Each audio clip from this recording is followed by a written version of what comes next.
Hi, welcome to Web Development for Graphic Communications. My name is Kay Bishop. This class is part of the Graphic Communications Management program at Appalachian State University. The main goal of this class is to help you to develop basic websites that will be appropriate in the professional context, primarily using the Adobe program Dreamweaver.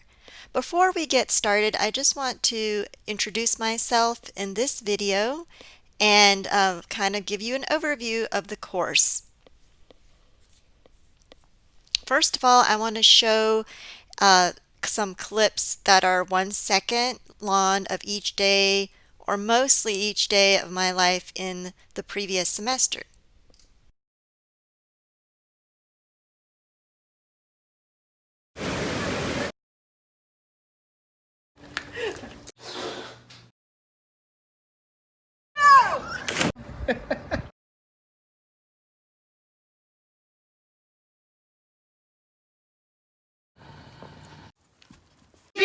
Ready. If I'm elected.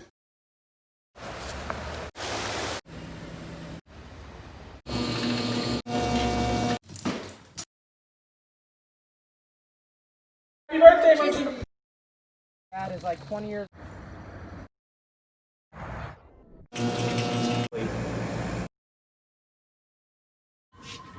Long. Mochi.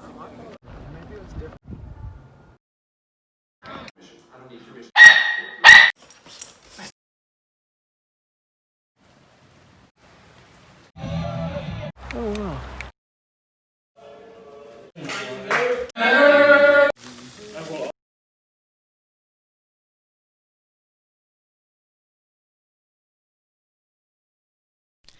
As you can see, I do have a life outside of school and classes, as I know you all do.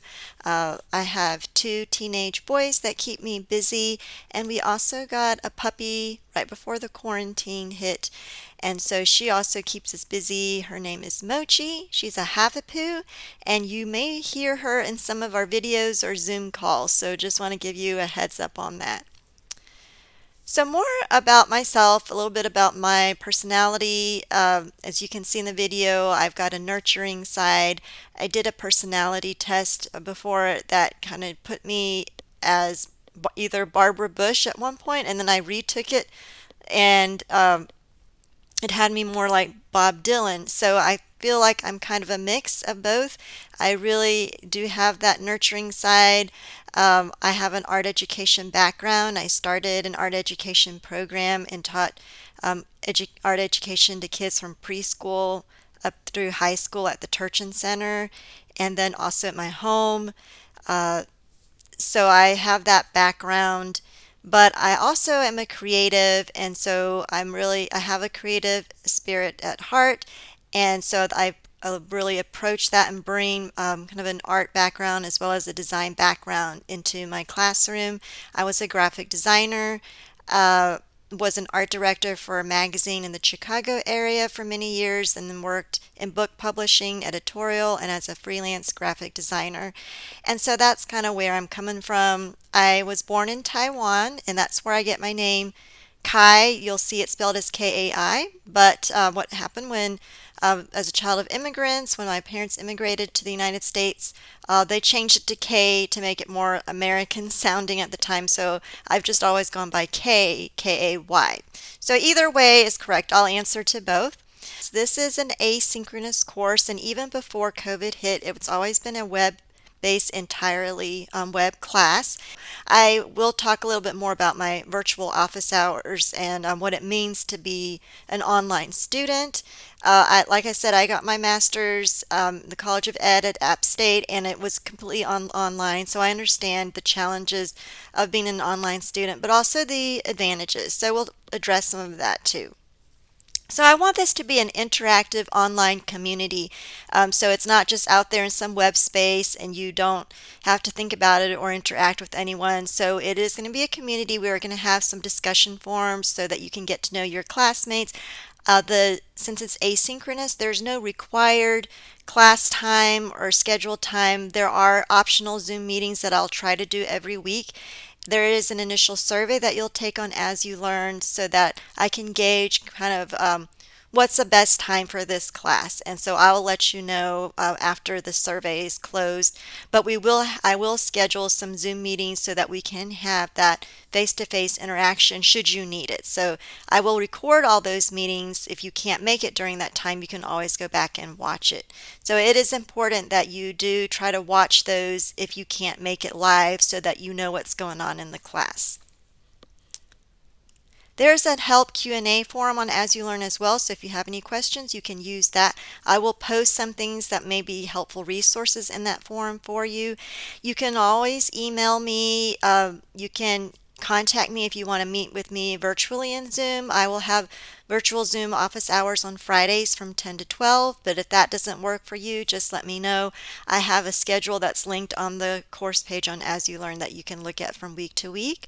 If you email me, I'm pretty good with email, but just give me a 24-hour turnaround time, and I typically don't answer emails after 9 p.m.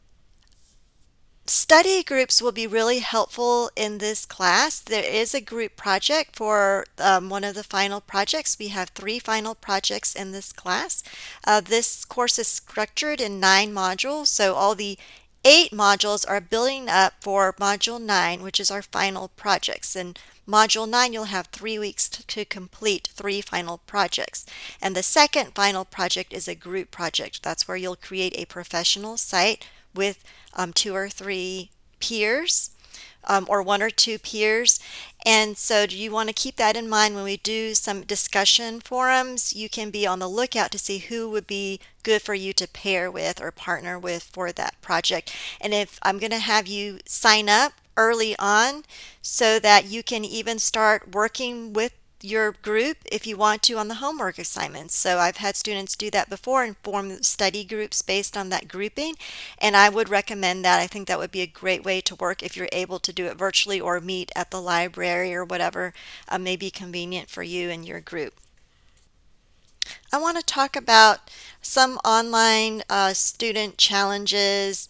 Like I mentioned, being online, some of you may be new to being online. Some of you, most of you who've taken, if you're not a freshman and not just starting up because of COVID, you're familiar with the online format because of our classes going online. So just because you're online, it doesn't mean that there's no deadlines or schedule and that you can turn in your assignments whenever you want. We still have a deadline schedule, so I will go over that. But if you open up the syllabus and download that, there's an overview calendar on the last page that you can look at that has all of the deadlines for the course. You can also use the calendar in Zoom. On As You Learn.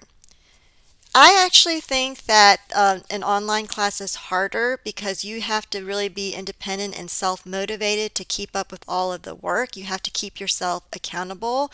I have a Remind app for this class that you should use and download that app onto your phone so that you can get reminders from me about upcoming assignments and deadlines. So that would be one way to kind of keep yourself on track. So it's going to take more work on your part to keep up with that. It doesn't mean you don't have to interact or participate, so the participation is still going to be kind of part of your grade as far as those discussion forums and the group work. So you are still expected to participate and interact with with other students as well as with me. I am not distant and unavailable, so I am here.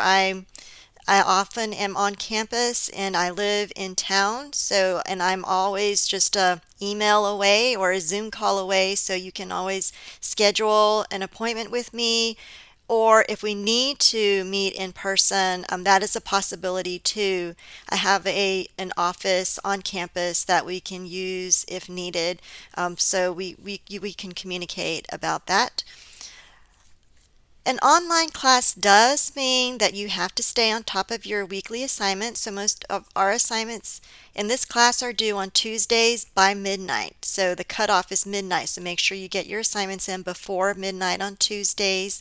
So you want to make sure that you stay on top of those deadlines. If you turn in work late, you'll have to use a late submission area. So all the submission areas for the assignments will be cut off at midnight on Tuesdays. You'll need to watch all of the Zoom recordings as well as tutorials that I have uploaded to As You Learn. You can watch them embedded on the course page, or you can watch them on YouTube. So tutorial videos accompany your textbook. You are required to have a textbook in this class, and that's the Against the Clock textbook for Dreamweaver. I'm using the 2020 version. You can purchase a used book if you want, or you can purchase the ebook if you want. So I'll touch on that more a little bit later too. You do need to check the course page often. The more you check As You Learn, the better you're going to do in the class. So I would recommend you check it every day, or have it a specific time, like every Tuesday at a certain time that you check it, so that you can keep track of it and you don't forget about it. And just remember that I am here if you need me and when you need me. So the way the course is set up is you can have as little interaction with me as you, or as much as you want. And I recommend that the more you reach out to me, I think the better you're going to do in this class. So try to participate in the Zoom sessions if you can. If not, make sure you watch all the recordings, and if you have questions, don't hesitate to ask. Don't just stay confused or frustrated, but I'm here for you as long as you reach out to me. So for this week, some things that you need to get set up: make sure that you have computer access where you can install the Adobe software. You want to install Adobe Dreamweaver and Adobe Photoshop. You can also use Adobe XD for site planning, but that is optional. If you don't want to use XD, you can use Photoshop or InDesign or even Illustrator, but make sure that you have full access to Adobe Creative Cloud, and you can get free access with your student login credentials for Adobe this semester. Make sure that you have reliable internet access. One other thing that you're going to need is web hosting, and you can use the ASU web host for free in this class. I will have instructions on how to do that, but before you do that and you try to connect to the web host, you'll need to do a couple things. So you need to enroll in Duo self-authentication, and most of you, I think, have already done that. It should be required, I believe, for students at this point, but I have instructions on how to do that if you haven't already. Once you've installed the Duo app and you receive push notifications from Duo, then you will need to install a student VPN so that you can connect to the ASU servers. So again, I have instructions on the course page in Module 1 on how to do that. So you'll want to make sure you go through those directions. Another thing is you'll want to participate in Discussion 1 in Module 1 this week to get to know your classmates, and that's worth 1 point. There's also an initial survey that you'll need to take in Module 1, and that's to help me to know where you're coming from. There's no prerequisites for this class, but I just would like to know kind of what experience or background you may have with web development or design, so I get an idea. And also familiarize yourself with Photoshop. If you've never touched Photoshop, then use this week to take a look at that and to get that set up. There is a video link on Module 1 that will take you to kind of a Photoshop 101 tutorial if you need some help with that. Also, make sure that you get the textbook as soon as possible, but make sure you got it by January 26th. That's when we'll start using the textbook and graphic files that come with the textbook. And like I said, it's like, I think it's $60 for a new textbook. So if you want to purchase a used one, you can save some money. If you do that, you'll have to pay about $7 for a new code so you can download graphic files that come with it. You can also save some money if you purchase the ebook instead of the hardcover copy. Just keep in mind that some students have had some trouble with the ebook because you're looking at the ebook on screen. You may be using the same screen to toggle back and forth. So it might be helpful if you have another screen like a tablet that you can look at the ebook while you're working in Dreamweaver. Free Code Camp is another source that we're utilizing in this class, and it worked well the last semester. So you will be doing some free Code Camp coding exercises and turning in your results from those exercises as part of your grade, part of the participation, but it's part of your assignment grade. So you can take a look at that too. It's also linked in Module 1 on the course page. There's more that I want to go over, but I'm going to save that for our Zoom meeting. I just want to keep this brief. So I'm going to take a look at the results of the initial survey and then find a time to set up a live Zoom session where I will go over the course page on As You Learn with you. And if you can't make it to that Zoom, watch the recording and I'll send out an email in the announcement. So make sure you check your email announcements on As You Learn, and I'll let you know when that Zoom meeting is going to happen. So again, welcome to the course. I'm glad to hear. I'm looking forward to meeting you all in Zoom or in other ways, virtually or perhaps even in person this semester. I'm glad that I know some of you already and have had previous classes with you all. So I think it's going to be a fun time as we explore web development and create some websites using Dreamweaver.